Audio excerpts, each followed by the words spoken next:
Well, Adelaide Changole will be bringing us more on that a little bit later. But right now, I have in studio with me Henry Rotich, the Cabinet Secretary for the National Treasury.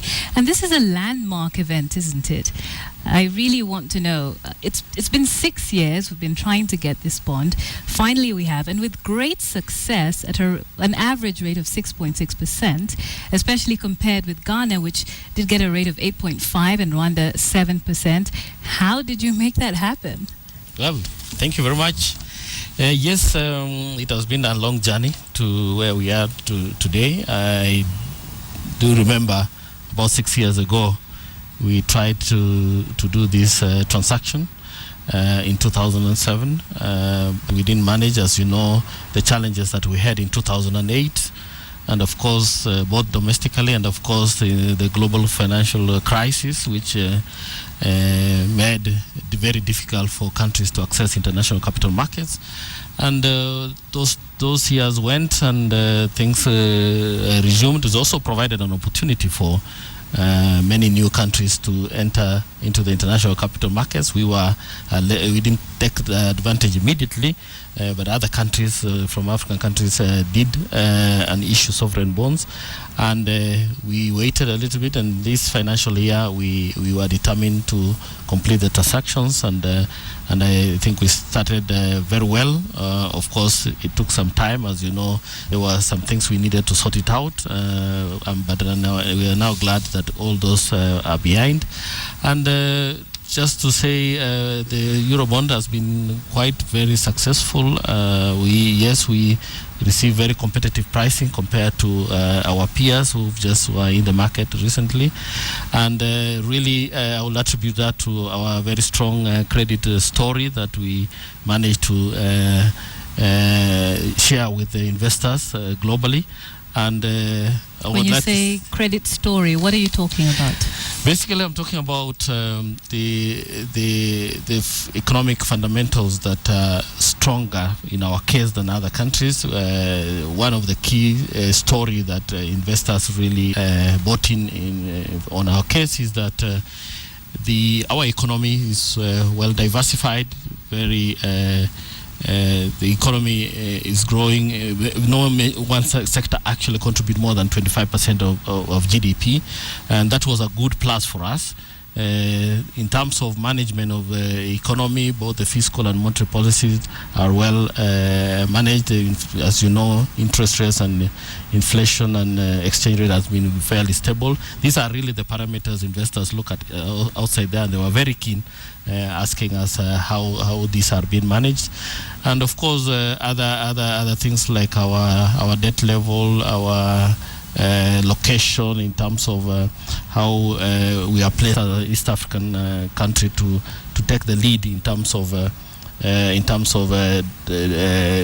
growing other economies in the region. So we had a very strong story that investors really bought into, and we were able to price our bond very competitive. Right, a strong story. So one of the things that every Kenyan, of course, wants to know is how this affects them directly. It's been said, definitely, this will have a positive impact on interest rates because the government is not necessarily borrowing heavily locally, and also in terms of making the shilling stronger. Yes. But as a Kenyan sitting at home, how will this affect my everyday life? Yes, very important. One of the key reasons why the government went into this Eurobond is to diversify our sources of funding. We've been relying heavily on our, of course, revenues and domestic borrowing. The big challenge with that is that heavy reliance on borrowing domestically has actually put pressure on interest rates, and this has been a big issue, as you know. So the plan is really borrow less from the domestic economy, access other avenues of funding, and by bringing interest rates down, we bring more investments, and of course the economy will grow much faster, and of course employment will increase. So this is the link of this. The more we move away from competing with the private sector domestically for funds, the better for us, and government has really the capability to look for money elsewhere. And it's with that we will see also the private sector following us, also borrowing from international market at a cheaper rate. And getting cheaper access to financing is very important in terms of reducing the cost of doing business in the economy, and that is how it has the bigger effect, which obviously will generate faster growth and employment. So some of this money is supposed to go to agriculture, infrastructure, and energy projects. Now, considering our absorption rates for development expenditure, they are quite low, hovering around 45%, I think it is.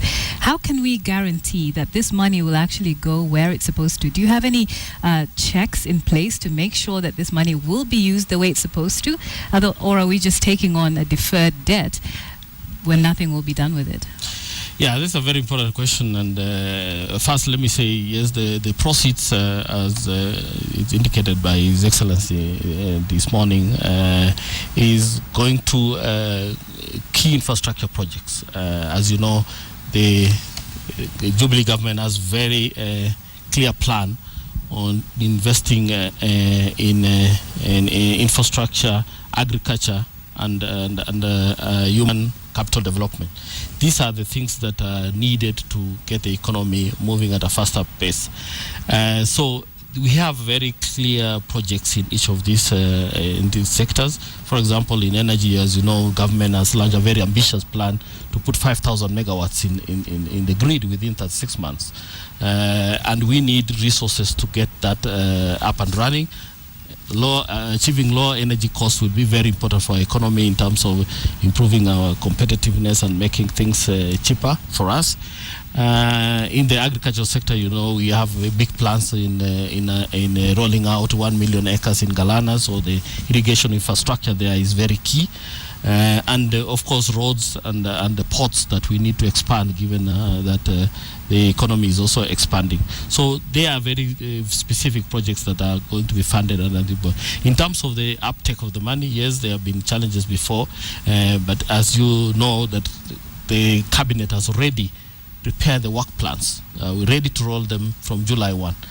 This has never happened before. We've just always wait until somewhere in the middle of the financial year we start procuring things, but the work plans, procurement plans, and cash plans are already, every ministry is already prepared that, and we're just ready to go now. And I think this will be very different from how we have been doing things before. So you're saying we can definitely see some results from this money. Definitely. So if we don't see those 5,000 megawatts, we can give you a call. Yes. Okay. Please. Well, thank you very much for coming this evening. That was Cabinet Secretary for the National Treasury, Henry Rotich, speaking to us this evening about the very successful Eurobond. You're watching KTN Prime.